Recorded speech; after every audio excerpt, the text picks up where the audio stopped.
மத்தேயு நற்செய்தி அதிகாரம் 27 இறை வார்த்தை 21.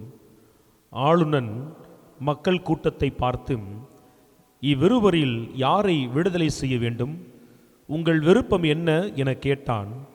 அதற்கு அவர்கள் பரபாவை என்றார்கள்.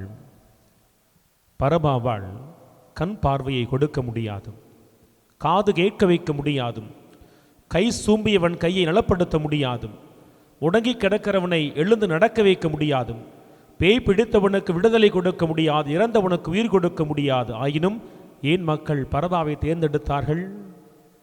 புற அழுத்தம்.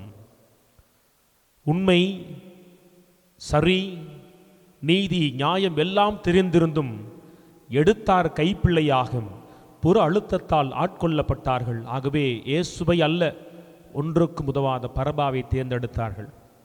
பல சமயங்களில் நம்மள்ட்டையும் சொல்லுவாங்க, எனக்கு தெரியுது ஃபாதர், ஆனால் வயசான எங்கள் அம்மா அப்பா சொல்கிறாங்களே, என் சொந்தக்காரவங்க என்ன நினச்சிப்பாங்க, ஊரில் இதுதானே வழக்கம்னு சொல்லி நலமானதை தரக்கூடிய இயேசுவை தவிர்த்து ஒன்றுத்துக்கும் உதவாத பரபாக்களை தேர்ந்தெடுக்கிறோமே.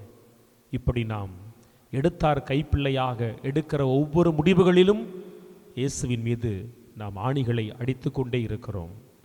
யோசித்து பார்ப்போம், இதுவரை எத்தனை முறை நாம் பரபாவை தேர்ந்தெடுத்திருப்போம், எத்தனை ஆணிகளை இயேசுவின் மீது அடித்திருப்போம்.